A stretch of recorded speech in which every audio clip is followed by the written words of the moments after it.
magandang hapon po para sa ating video po ngayon.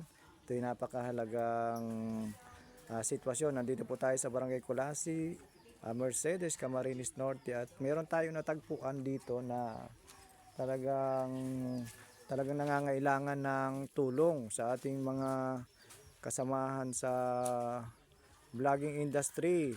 Nananawagan po ako kay Kuya Bal Santos Matubang, maging kay Ate Edna at kay Kalinga Prab na meron tayong natagpuan dito na isang tahanan na talagang halos magiba na siya, at ang nakatira pa pala ay may mga kapansanan, no?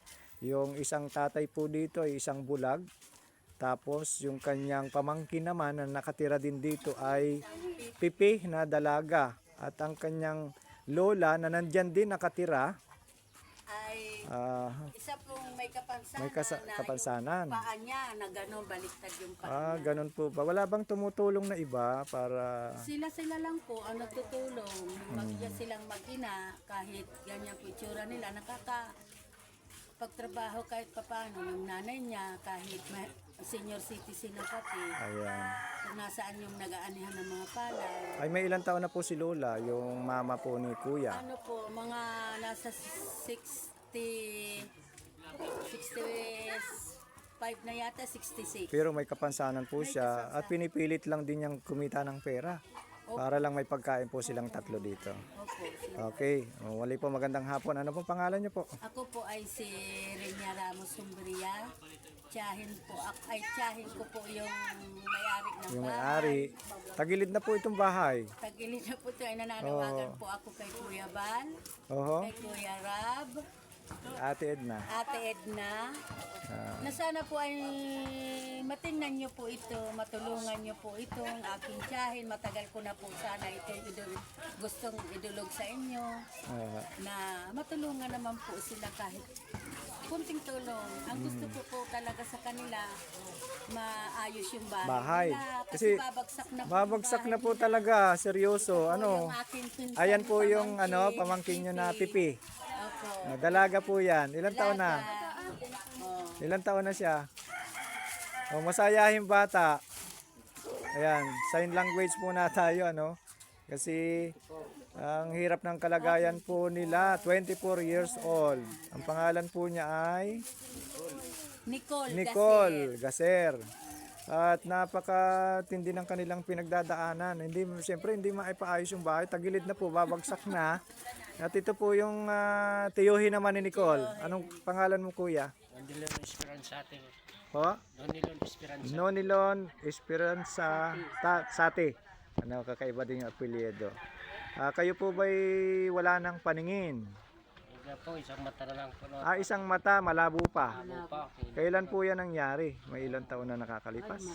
Yung maliit na po ito, siguro mga 1 year pa lang ako. Pero may paningin pa kayo? Mayroon pa naman po. Hanggang sa nawala na talaga, ano? Pero dito na rin kayo lumaki. Dito na po. Hindi nyo maipaayos yung tahanang ito. Bakit po? Dahil po, walang sapat na trabaho. Trabaho. Dahil kayo ay Kitang maayos. malabo na ang mata, pipi ang pamangkin, at ang nanay nyo po ay may kapansanan pa rin. At wala po ngayon dito si Lola. Nadatnang ko silang tatlo po dito, at sa kabutihan po ni Ate Rinya, Ramos Sumbria. nirekomenda po, at ako'y nananawagan sa ating mga kaibigan na patuloy yung vlogger, si Kuya Bal, na mabisita po sila dito sa Barangay Kulasi, Mercedes. At pwede ba akong pumasok dito sa Purok 3? Dito, kapansin-pansin po yung kanilang bahay.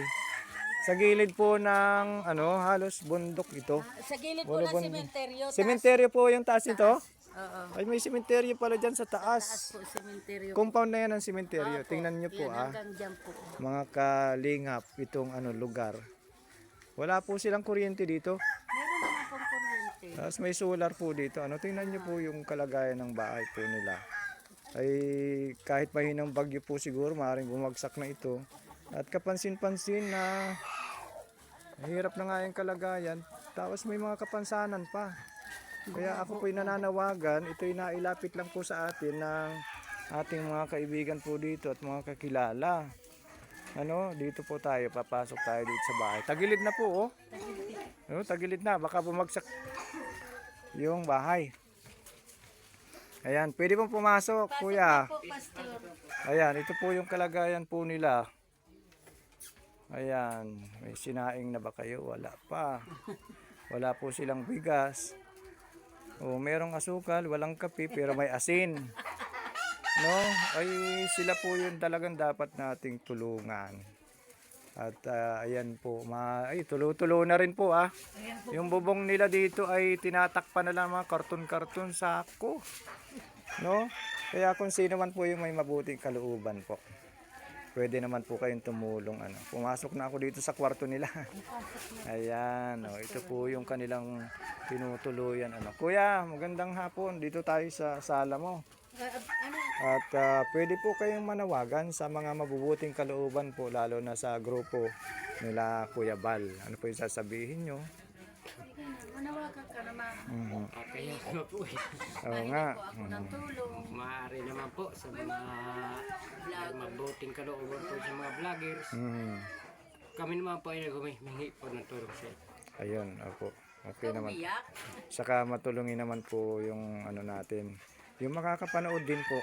Kasi po, ang bahay namin giba-giba na. Siya nga po, natatakot ako sa kalagayan po ninyo kasi nga hindi natin inaasahan. Ay, wag naman na magiba ito. Kasi yung poste po ay wala na oh. Wala na po yan. Putol-putol na. May mga kamag-anak naman po pero hindi rin sapat ano kuya. Ay, dahil may meron Kung ano, pamilya, may kanya-kanyang pamilya din. Pero tama po yun, panawagan.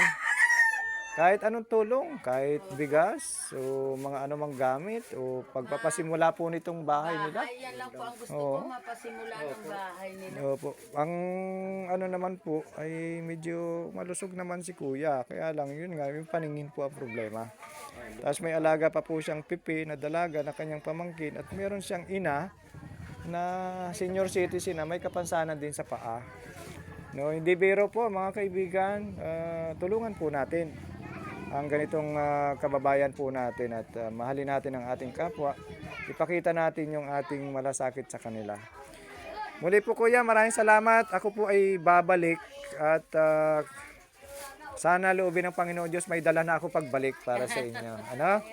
Sige po, kami po ilubos ang nagpapasalamat sa panawagang ito na tugunin po ninyo at makakatulong po kayo sa inyong kapwa. Muli po, pagpalain tayo lahat ng Panginoon Diyos. Ano yung sasabi mo ate? Ate, ikaw naman, ano masasabi nyo? Ngayon pa lang, magpasalamat na tayo sa Panginoong Diyos. Ngayon pa lang po, nagpapasalamat ako sa Panginoong Diyos na nabigyan po ng tugon na sana mabigyan po ng Panginoong Diyos naman sana matulungan po itong ating pinsan, pamangkin, tiyain. Tagal ko na po talaga itong gustong kahit bahay po mapatayuan lang sila ng bahay. Ayun, opo. Maraming salamat. Salamat po. Pagpalain tayo ng Panginoong Diyos. Palain po tayo ng Panginoon.